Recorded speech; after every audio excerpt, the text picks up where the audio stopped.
And tomorrow, look for gusty winds and rain throughout the day and into the evening. We'll see highs near 60 and lows of 42. I'm Lisa Marie with your Beaver County weather.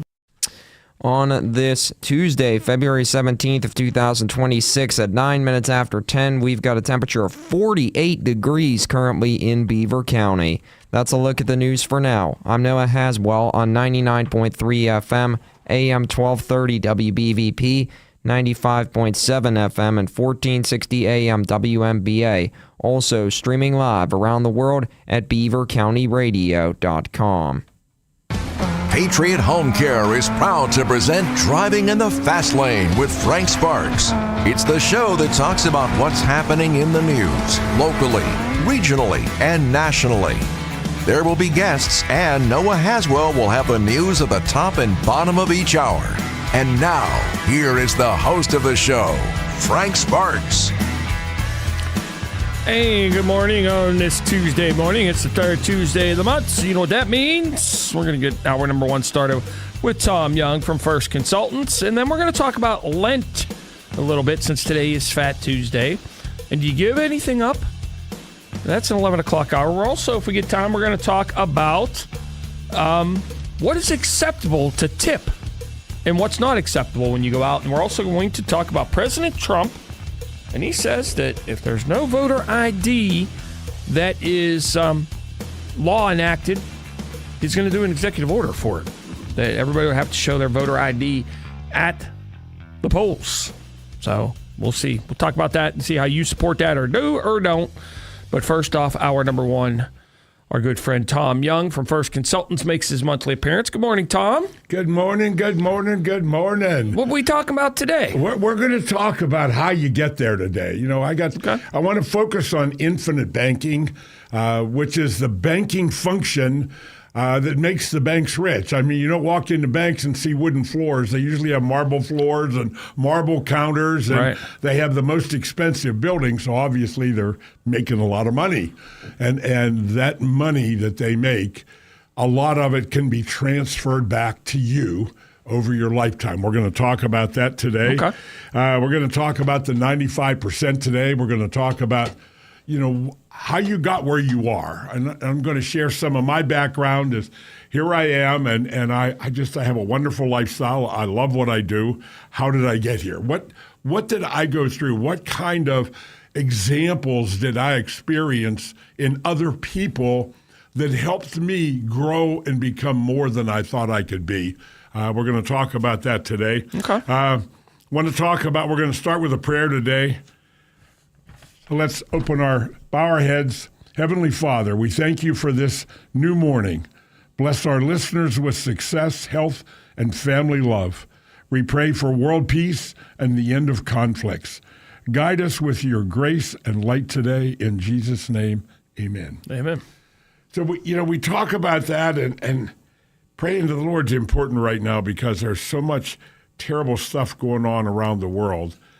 But I want to think back and start, where did I start from, and what was the result of all of these experiences that I've had? It led me to change my thinking. And I think that's a central fact that I want to make important today is we have to decide to change our thinking. And I'm going to talk about, excuse me, how do I do that? How do I change my thinking?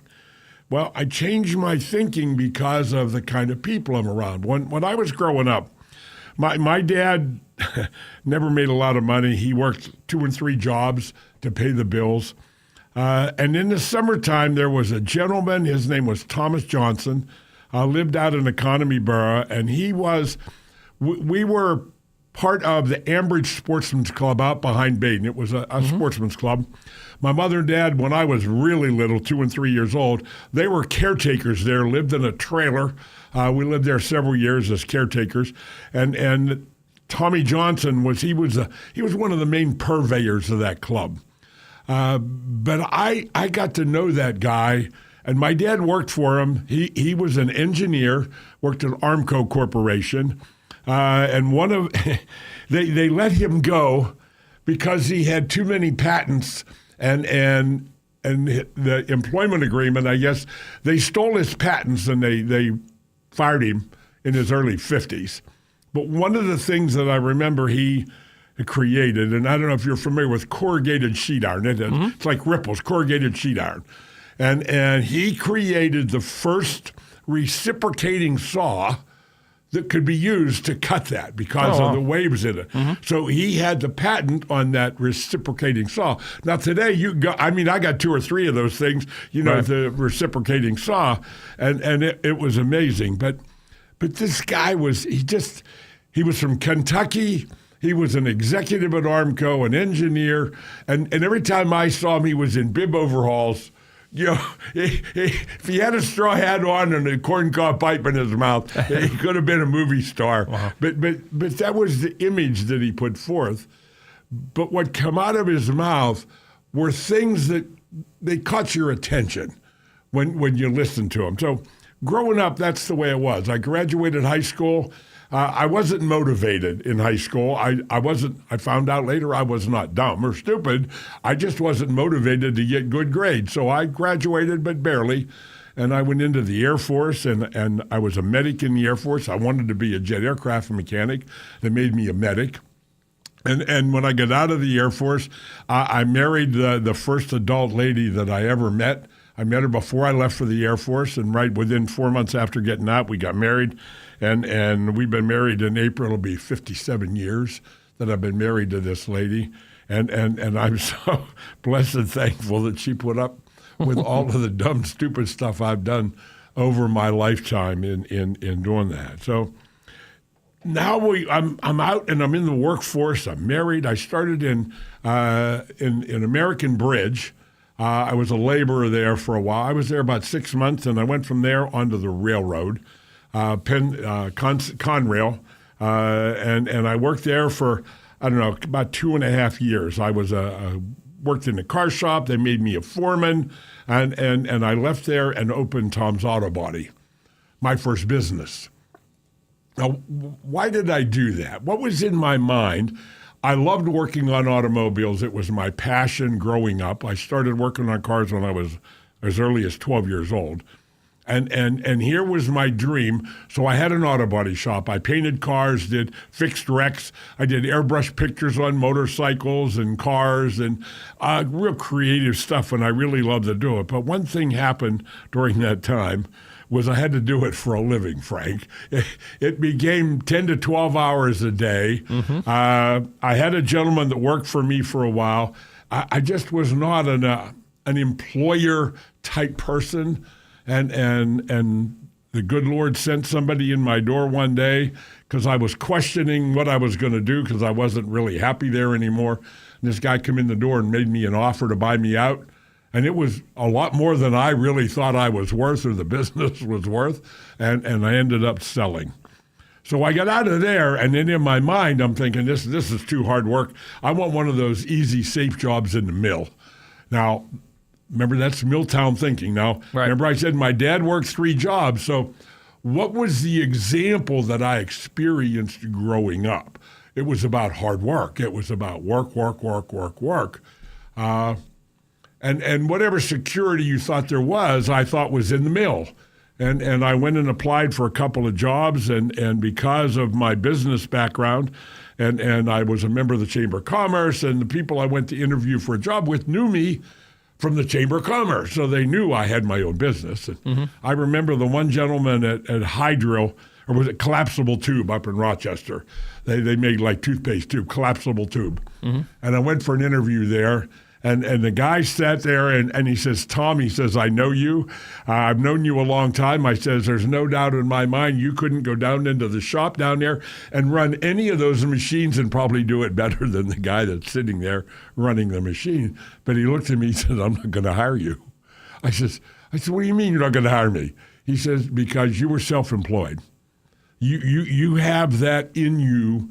And, 6 months from now, this tedious job of every day, you're going to leave. So I'm not going to train you to do what I do. So good luck, and I hope you find your way. And that was that. So I sucked it up and went to work at a Ford dealership down in Bridgewater, Beglin Ford.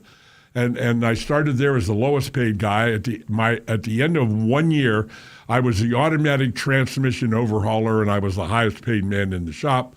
And that was when I left and started into the financial business. I worked for a company selling life insurance door to door. And that happened because an agent had ripped me off. He got caught. Company come and reversed it all. And then next thing I know, there's a guy sitting at my dining room table named Don Workley, and he said, "You'd be good at this." So I went for an interview, but I had no dress clothes. I went in my mechanic blues. It was January, and I had red blotches because if I worked under a car with transmission, you ever see red transmission oil? I had blotches on my coat, and I don't know what they saw in me, Frank, at that moment in time. But I took a test, passed it, and they hired me. And the first year I became the number one agent in the office out of 60 agents. Now, why was that? Because to me it was an opportunity of a lifetime. And it was up to me, my thinking had to change in order to take advantage of that opportunity. And back to what I said about changing the way we think. And I think that is so important. And that leads me to talk about this infinite banking concept. There's a gentleman that I met in 1997, and some of you that can see, I'm going to hold the book up, and it's Becoming Your Own Banker. Becoming Your Own Banker, and the infinite banking concept. And in that book, I'm going to read a couple of the chapters, and just Becoming Your Own Banker, how the infinite banking concept got started. And you got to read the story of Nelson. The first third of this book, part 1 and part 2, is really about where it came from, how the idea evolved. Imagination. Imagination is the key to everything. The grocery store story. If you owned a grocery store and your wife went to buy groceries, would she take the cart and go out the back door? Or would she go out the front door and pay for her groceries because she's your wife and you own the business? Well, what would most people say, Frank? They'd go out the back door. Out the back, yeah. Well, what example did that create for the employees? That the employees obviously, I can do the same thing. Isn't it interesting that in a study today in retail sales, the largest participants in theft are the employees of the retail business? I believe it. It isn't the stuff we see on the news, these, a bunch of people go in and grab and run stuff. It's the employees. The retail theft is mostly from the employees. And then he talks about the problem, creating a bank like the ones you already know about, creating your own banking system through dividend-paying life insurance. And from there, the human problems, Willie Sutton's Law, Golden Rule, the arrival syndrome, use it or lose it, and creating the entity. I'm going to talk about those as we go forward. But what is the infinite banking concept? In Nelson's mind, when I met him in 97, I bought his book and took it to my office and put it on the shelf. Never opened the book. 3 years later, in 2000, I'm president of a General Agents and Managers Association with an insurance company, and we had an annual meeting. And that annual meeting, my partners in that committee, they brought in Nelson Nash to do an 8-hour presentation about this concept. Being the president, I was the MC. So I had to sit there and listen all day to this man. And I guess that was the day that I succumbed and decided that I needed to change my thinking.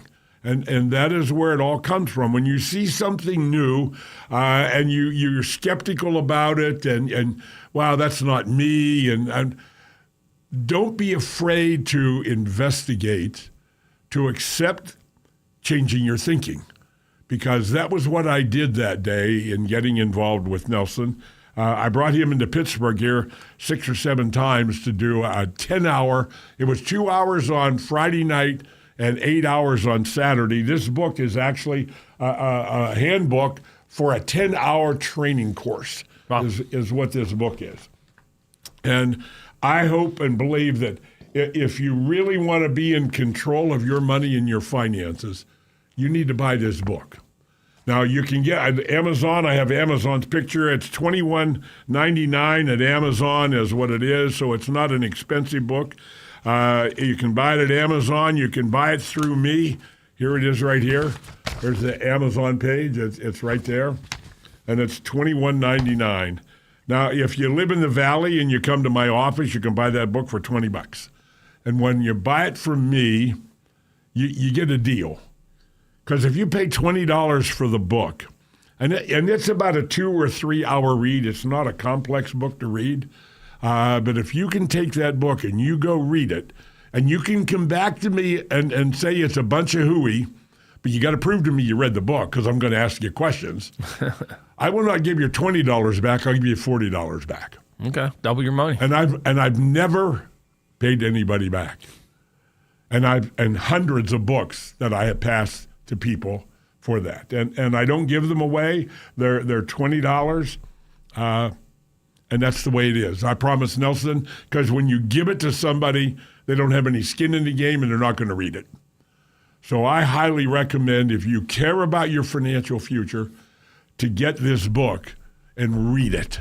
And after you've read it, come and see me and we'll sit down and I will show you and help you understand how you can create the banking function in your own life. Now, the underlying importance of that Nelson taught me was the 10% theory.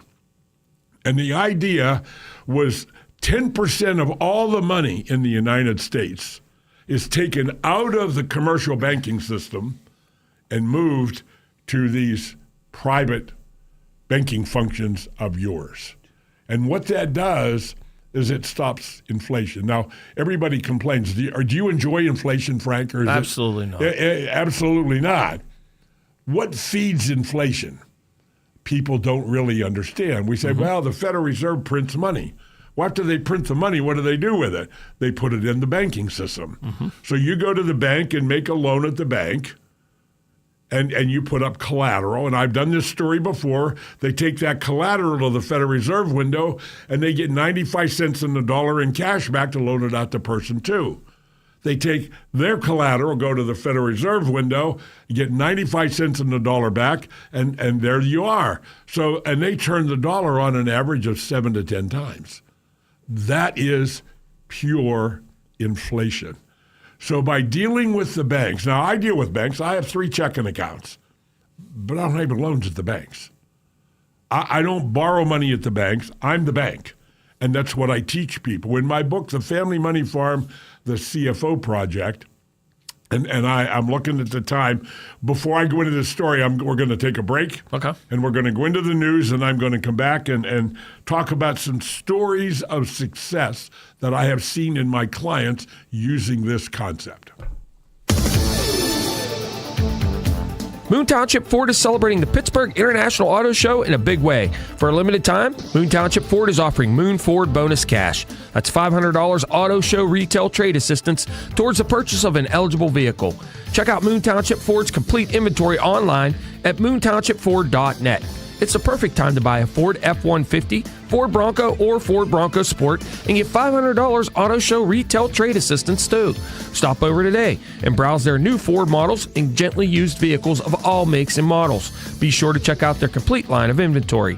February is the perfect month to buy and get $500 auto show retail trade assistance. Shop their eligible vehicles online now. Falcone's Moon Township Ford, where friends send friends.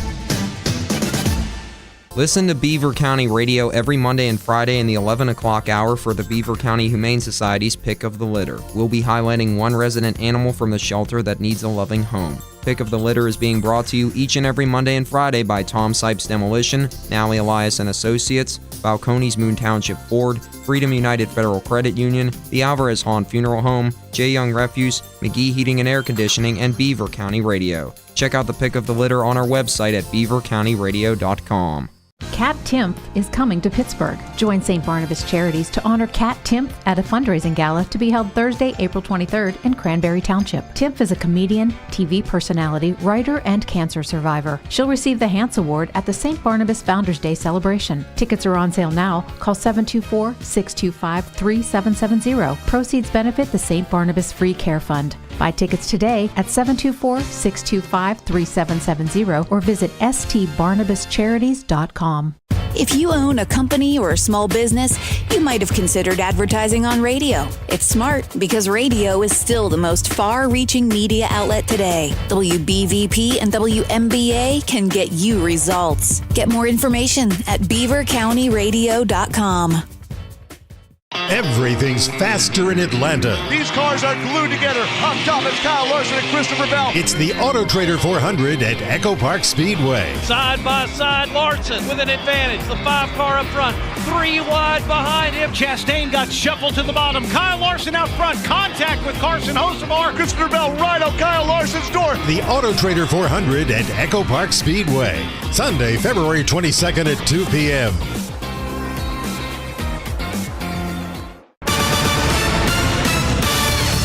Jordan overjoyed with Reddick win. I'm Susie Armstrong. The story next on NASCAR Today. This season, it's on. Bring it home, Cam. On point, on fire, and sometimes on purpose. No way! The bumping, banging, edge of your seat, blink and you miss it excitement only found here. They're both in the wall! One lap, one race, one NASCAR weekend at a time. 40 drivers, 36 races, one champion crowned. Hell yeah, boys! Don't miss the NASCAR Cup Series this season on Fox and FS1. For over 3 decades, Racing Electronics has been the #1 choice for scanners, headsets, and race day communication. Racing Electronics delivers the ultimate fan experience to the ultimate NASCAR fan. Hear uncensored communication from every team in the race with a Racing Electronics scanner, or tune in to the live MRN radio broadcast and feel every moment as it happens. Learn more at racingelectronics.com. Be race ready. Be RE equipped. 2311 Racing team owner Michael Jordan was thrilled when Tyler Reddick captured Sunday's Daytona 500. At the right place and right time, Reddick seemed to come from nowhere to capture the biggest event on the NASCAR Cup Series schedule. The former basketball superstar shared how it felt to claim the Harley J. Earl Trophy just days before he turns 63. This is so gratifying. I mean, even though I didn't play, I feel the energy that these guys back here, man, they should celebrate. They bust that all day long, and they deserve the credit, but I'm just happy to be a part of it. Believe me, I'm happy that I had something to do with it, and my birthday's on Tuesday, and this is the greatest birthday present I could even have. I'm Susie Armstrong. This is NASCAR Today on the Motor Racing Network. Beaver County Radio's news source. 99.3 FM, 1230 WBVP, and beavercountyradio.com. Here's Noah Haswell. Good morning on this Tuesday, February 17th of 2026. We will have a complete Beaver County radio weather forecast after we take this look at news. Allegheny Health Network and Heritage Valley Health System are now planning a merger that would expand the footprint of Allegheny Health Network into the Beaver County area, which would add the Heritage Valley Swickley and Heritage Valley Beaver hospitals to its network. The merger was agreed upon in October, but it requires approval from the state Attorney General's office. The hearing by the Pennsylvania Attorney General's office yesterday was one of the final steps in the process. Norm Mitry, the CEO of Heritage Valley Health System, explained why this development is necessary. Deputy Attorney General Eugene Hearn listened to responses from the public as to why the merger will work, and 34 people spoke to support the merger during the hearing that lasted over 2 hours at the Hilton Garden Inn in Center Township. Pennsylvania State Police in Beaver reported via release yesterday that their Criminal Investigations Unit received a report of suspected child abuse in Midland Borough. This incident happened on February 11th, 2026, and the investigation into it is ongoing. Pennsylvania State Police in Beaver also reported via release yesterday that they are investigating an incident in which a dog of a person who was arrested attacked a cat in Eastville Borough. This occurred on the afternoon of January 26, 2026 at 12:40 p.m. along the 300 block of 4th Avenue East. Allegheny Health Network announced in Pittsburgh yesterday that its Center for Inclusion Health, part of the AHN Medicine Institute, has again received generous grant funding totaling $1.8 million from the Jenny K. Scaife Charitable Foundation in support of various programs within the Medicine Institute and AHN Women's Institute. This was the 4th annual charitable gift from that foundation in support of AHN programs that are aimed at making improved health equity across Western Pennsylvania. This year's gift supports AHN's Healthy Food Centers, Perinatal Hope Program, Chronic Care Specialty Team, Intimate Partner Violence Program, as well as a mobile health clinic for people and their pets.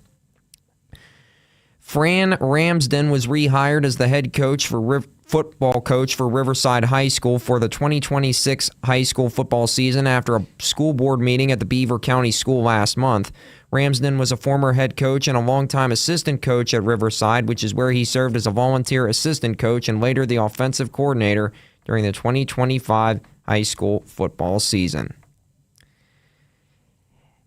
And the Oscar Mayer Wienermobile is returning to the Pittsburgh area, and it will make appearances across the region from February 19th through to February 22nd.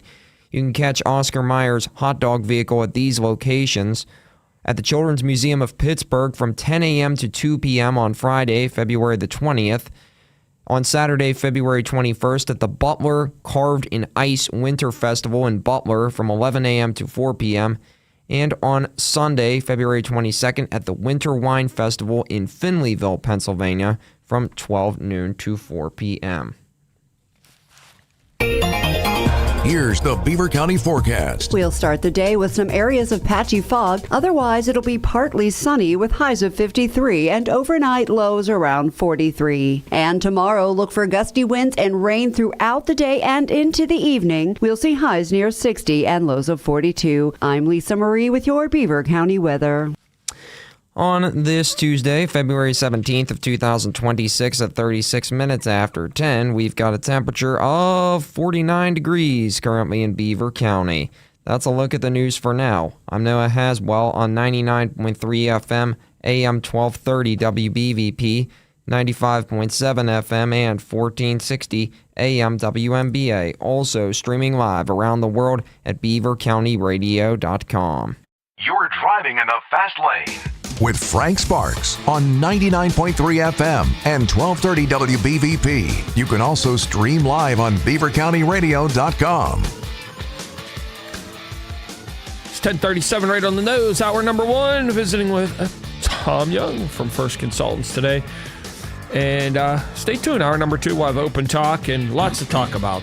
Voter ID is going to be one of the main topics we talk about. But we picked up, leaving off. Where were we at, Tom? Where are we at? I was going to share a story. Okay. In my book, The Family Money Farm, the CFO Project, and you can download a copy of that book cover to cover by going to cfo-project.net. cfo-project.net. You can also contact me at 724-728-6820. I'm at 1413 3rd Street in Beaver, Pennsylvania. Again, that's cfo-project.net to get my books, Family Money Farm, the CFO Project, and a second book called Financial Mastery Coaching, the Blueprint. Now, in that book, there are a story of 4 different clients. One is a blue collar, a gray collar, a white collar, and 2 PhDs. And the 2 PhDs came to me about 22 years ago as a referral. And when they come in, they're physicians, husband and wife, and they moved into the valley, bought a house, put a big down payment down on the house, turned around and decided to remodel, so they went to the bank and got another loan, a home equity loan.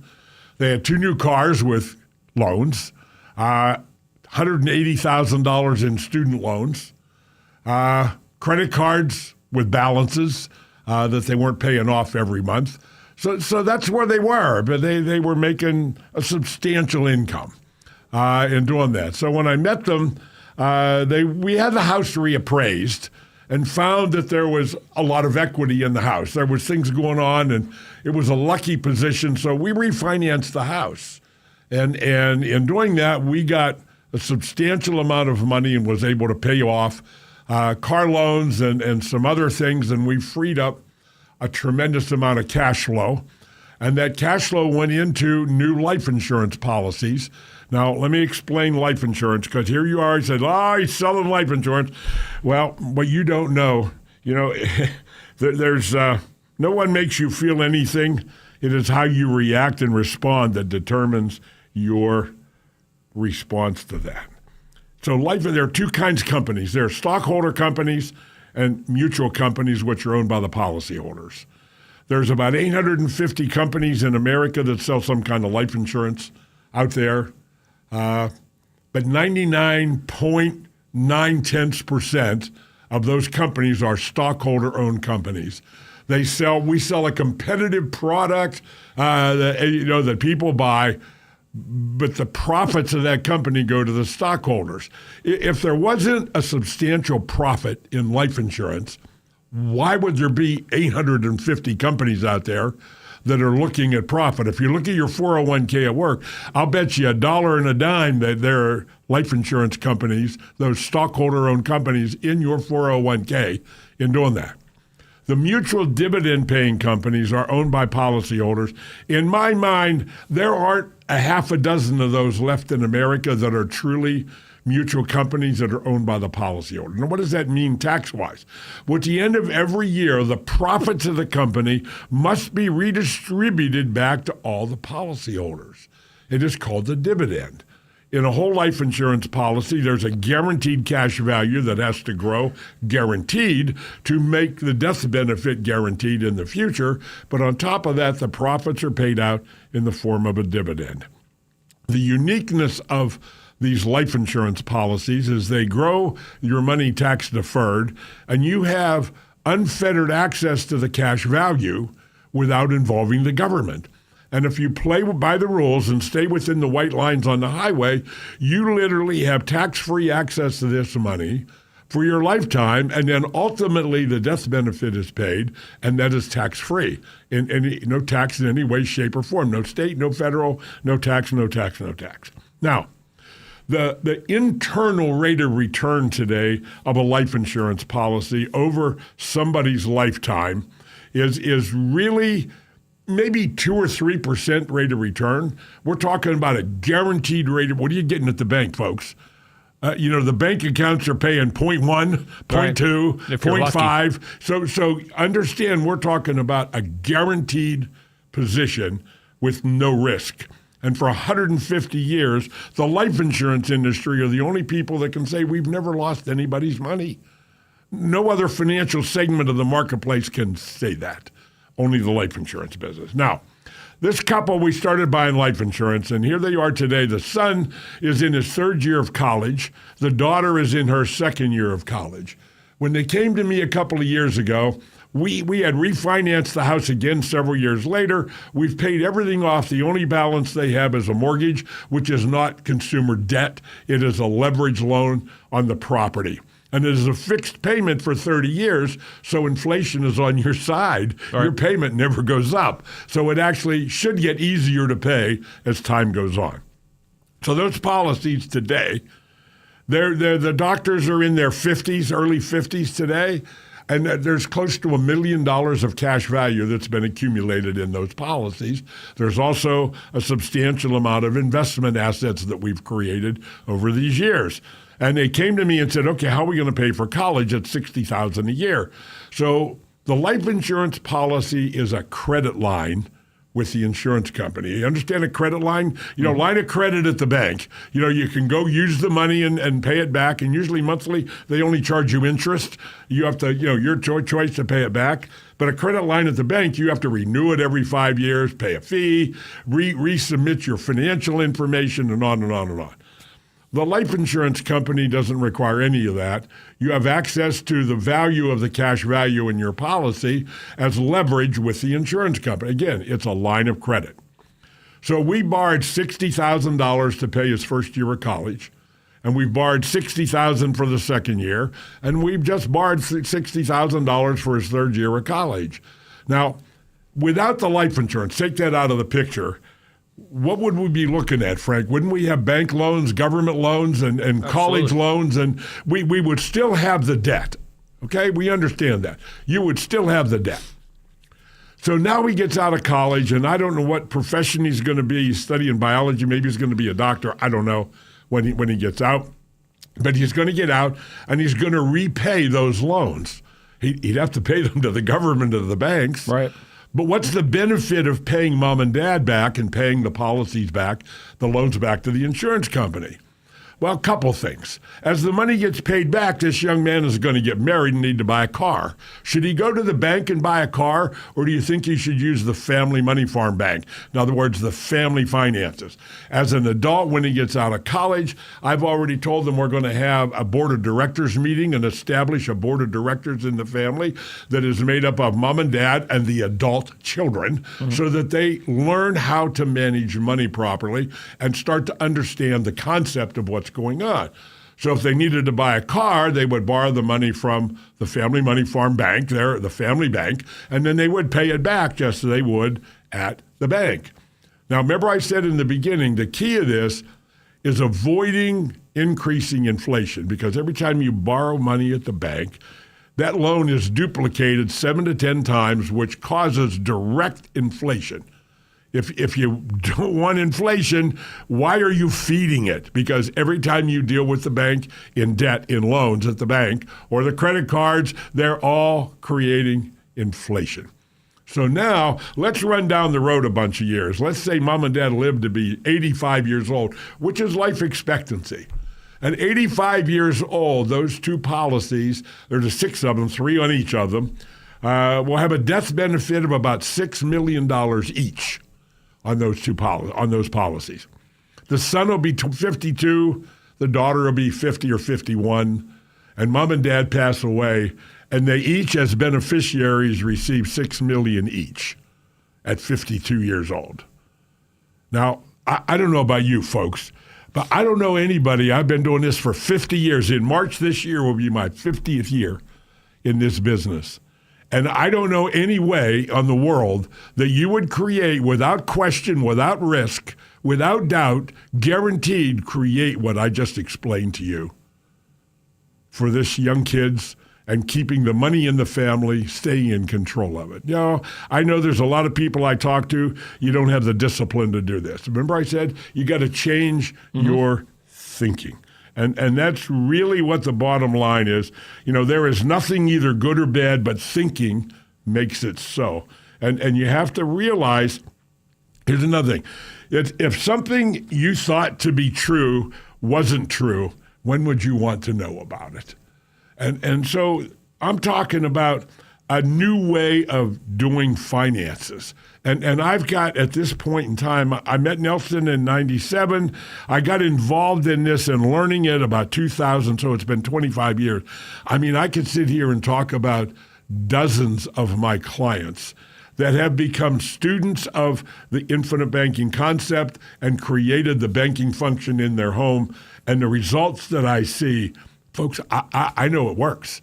I see it. I have seen it for the last 25 years, and the couple that I just talked about, it's just amazing that I talk to people and they just turn away. And I guess that leads me back to why that's why there's the 95% of the dead are dead broke. And I've told this story before. You know, the colleges followed 100 young people aged 25. They interviewed them, talked about their dreams and goals and what it was going to be like, and they went back to find them at age 65. One had become rich. 4 of them were well off and in position A. I'll talk about position A in a minute. The next 5 still working because they can't afford to quit.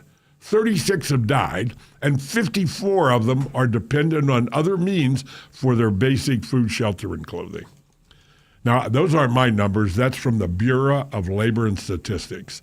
And that number hasn't changed. I first heard this and saw these numbers in the beginning, 1977, when I started in the business.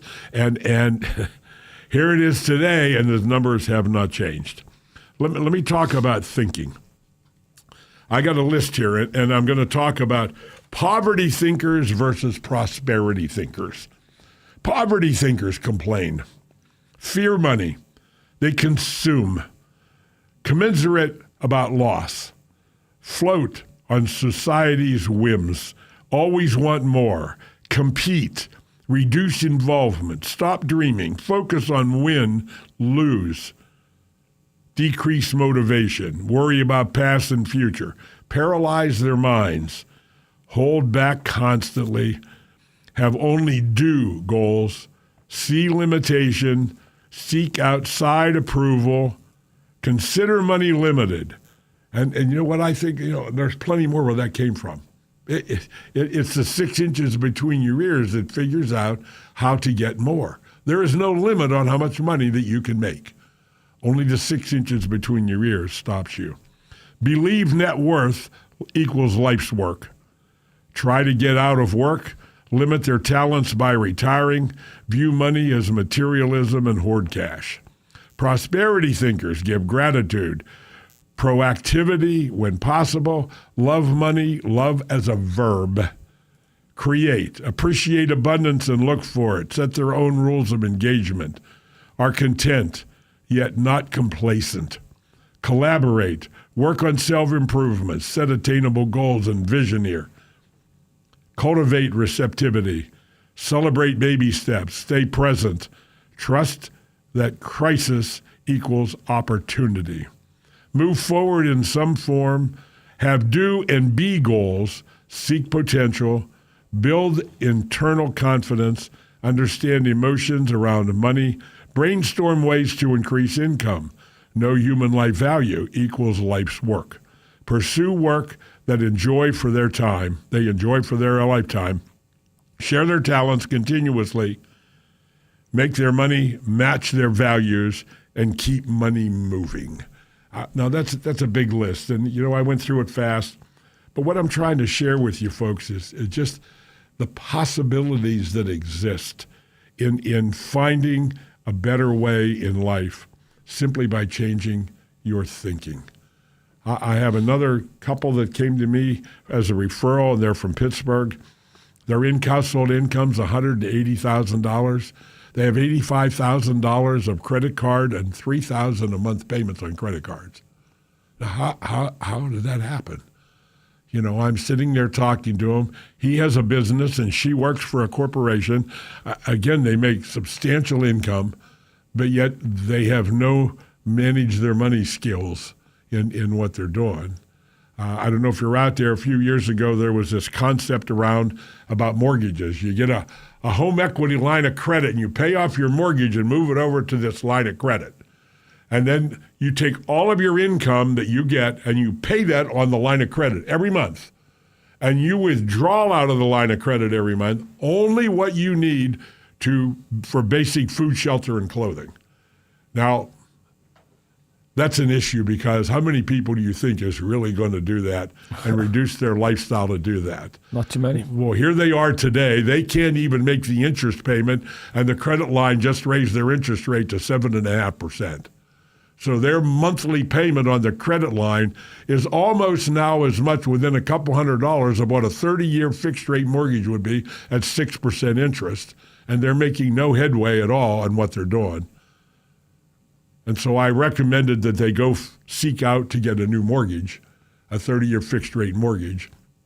The cash outpay of their house would pay all the credit cards off. So instantly, it would free up $3,000 a month in cash flow immediately, because they made some wrong decisions in following a path that was fed to them that they thought was going to be this wonderful thing.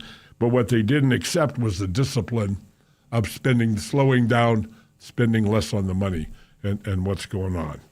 Let's take a break for a minute. We got about 3 minutes. And then you can just finish to the top of the hour. You want to do that? We'll keep going. Yep. So the next thing I want to talk about is why we are here. So I have an advanced certificate in personality styles, and there's DISC. In other words, we're talking today about how did I get where I'm at, and what were the influences in my life that got me here.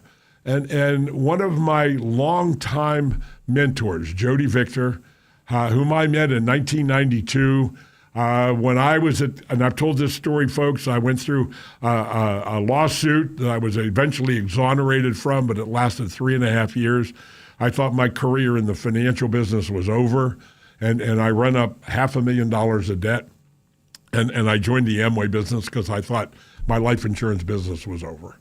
And Jody's mother and father were two of the original 9 people that started Nutrilite in 1952, which became Amway in 1959. And I went to my first meeting in Ohio, and now nobody there knew any of this financial stuff that was going on in my life. I mean, I was really that close to lead.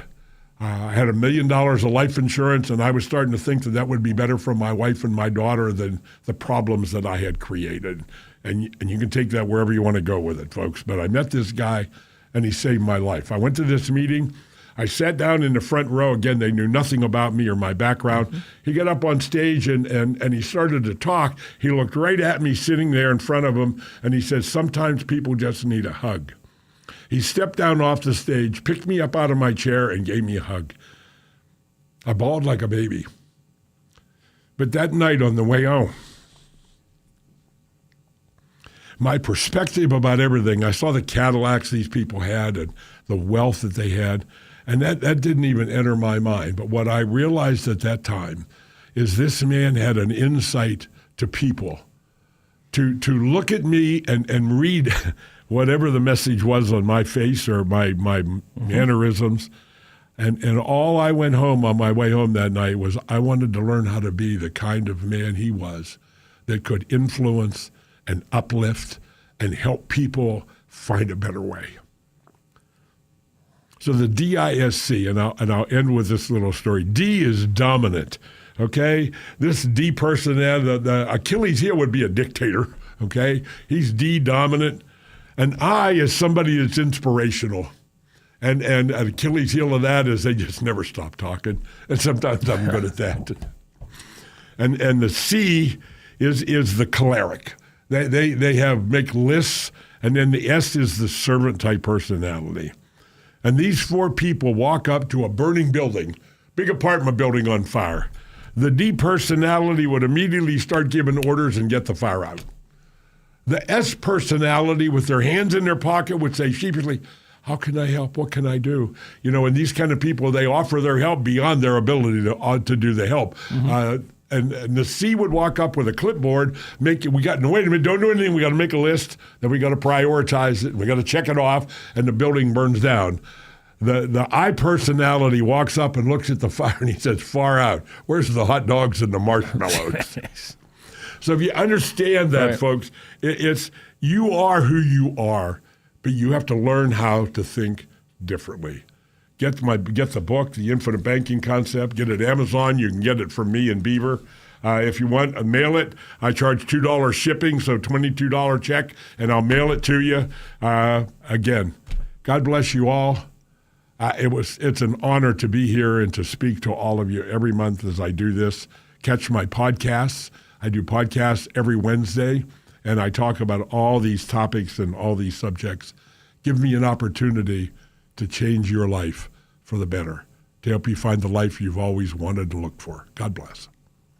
Here is a question that's very easy to answer. Would you rather be sold something or get professional help and advice that ultimately leads to a strategy that best suits your needs?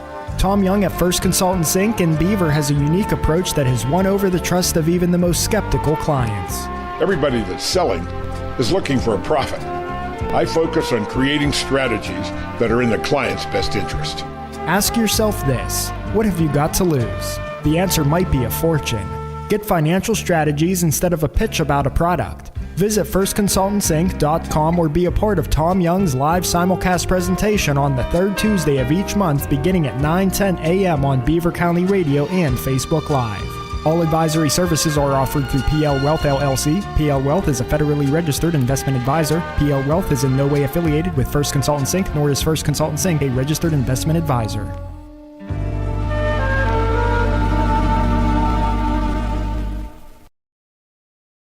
Patriot Home Care is now hiring caregivers. Are you a caring and compassionate individual looking for a reliable income with benefits? Then call Patriot Home Care today. Benefits include health insurance, life insurance, paid vacation after 1 year, and 1.5 times hourly pay for overtime plus holiday hours. Patriot Home Care employees provide personal care, conversation and companionship, medication reminders, light housekeeping and laundry, meal preparation, and errands. Start your career in home care today and call Patriot Home Care at 724-506-8911 or apply online at patriothomecare.org. Honey, I found the perfect place for my parents and us. Where? St. Barnabas. For us, the Woodlands Carriage Home Community. And for my parents, condominium-style living at the Village. My folks will love the Village. There's an indoor mall with shops, restaurants, and more. And we can relax, knowing they're safe and secure. That's what I plan to do when we move to St. Barnabas. Relax. Call 724-444-5568 or visit stbarnabascommunities.com. St. Barnabas thanks you for listening to Beaver County Radio. You're listening to 99.3 FM, presented by St. Barnabas, in addition to 12